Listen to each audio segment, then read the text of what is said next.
Voltaire stated, "Everything has come down to us from the banks of the Ganges."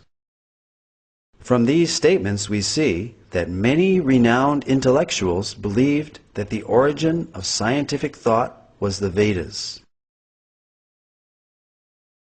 The Vedic literatures contain descriptions of advanced scientific techniques, sometimes even more sophisticated than those used in our modern technological world. Modern metallurgists have not been able to produce iron of comparable quality to the 22-foot-high Iron Pillar of Delhi, which is the largest hand-forged block of iron from antiquity. This pillar stands as mute testimony to the highly advanced scientific knowledge of metallurgy that was known in ancient India.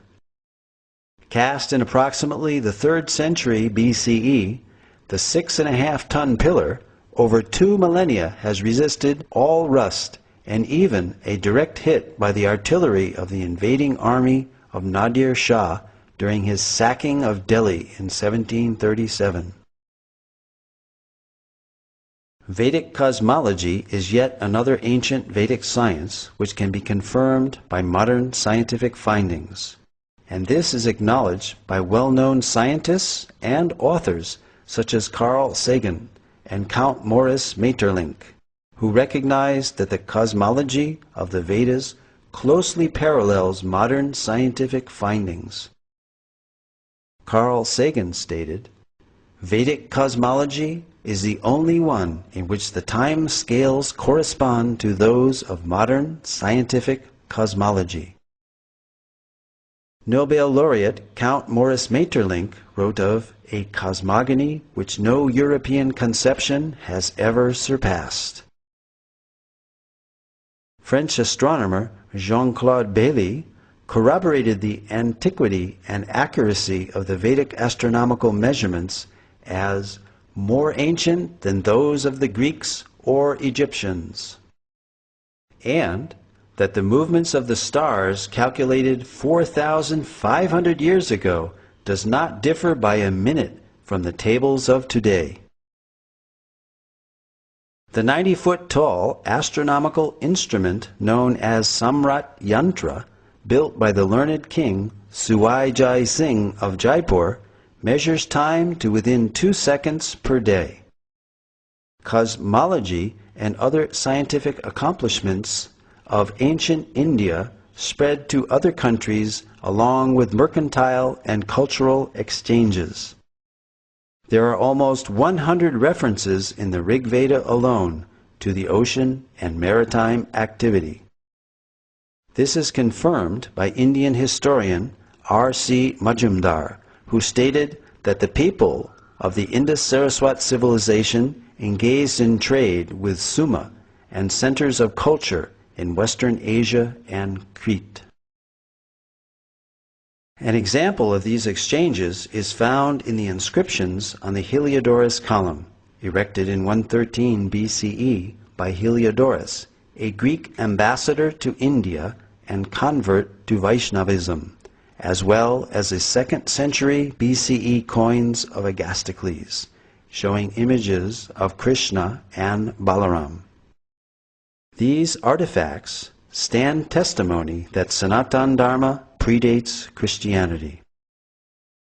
This also confirms the link between India and other ancient civilizations such as Greece, and shows that there was a continuous exchange of culture, philosophy, and scientific knowledge between India and other countries.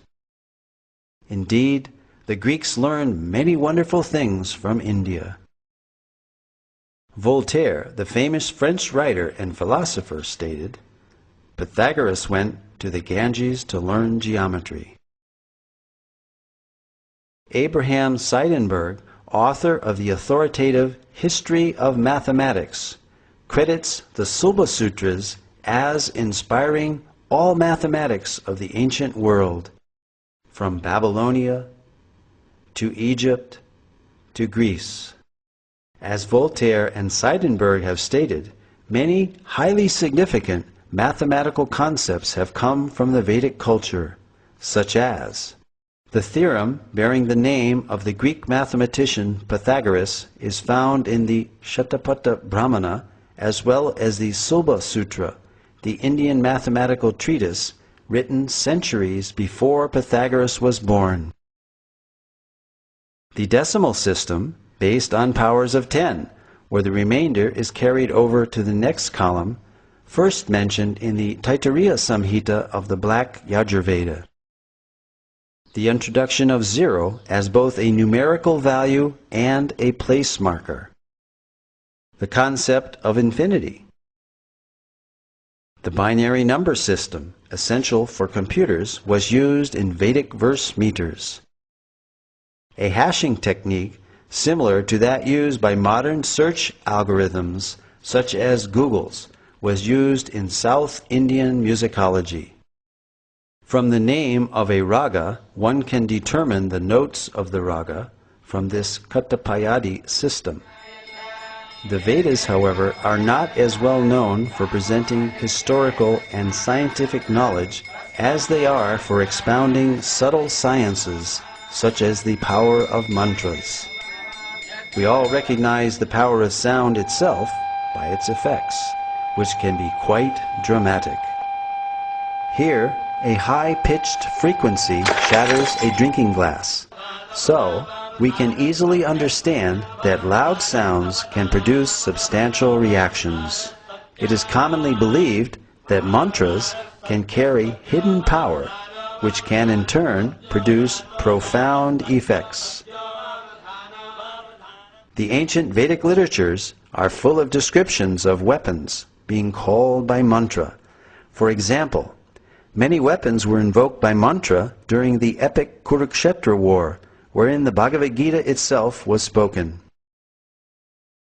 The ancient deployment of Brahmastra weapons, equivalent to modern-day nuclear weapons, are described throughout the Vedic literatures. Additionally, mantras carry hidden spiritual power which can produce significant benefits when chanted properly. Indeed, the Vedas themselves are sound vibrations in literary form and carry a profound message. Spiritual disciplines recommend meditational practices such as silent meditation, silent recitation of mantras, and also the verbal repetition of specific mantras out loud. A clinical test of the benefits of mantra chanting was performed on 3 groups of 62 subjects, males and females of average age 25. They chanted the Hare Krishna Maha Mantra 25 minutes each day under strict clinical supervision. Results showed that regular chanting of the Hare Krishna Maha Mantra reduces stress and depression and helps reduce bad habits and addictions. These results formed a PhD thesis at Florida State University. Spiritual practitioners claim many benefits from mantra meditation, such as increased realization of spiritual wisdom, inner peace, and a strong communion with God and the spiritual realm. These effects may be experienced by following the designated spiritual path. Most of the evidence given in this presentation is for the apara vidya, or material knowledge of the Vedic literatures. The Vedas, however, are more renowned for their paravidya, or spiritual knowledge, and even superior is the realized knowledge of the Vedic rishis or saints, that which is beyond the objective knowledge of modern science, knowledge of the eternal realm of Sat, Chit, Ananda, eternality, blissfulness, and full knowledge. But that is another presentation. For further information, please visit our website, www.gosai.com.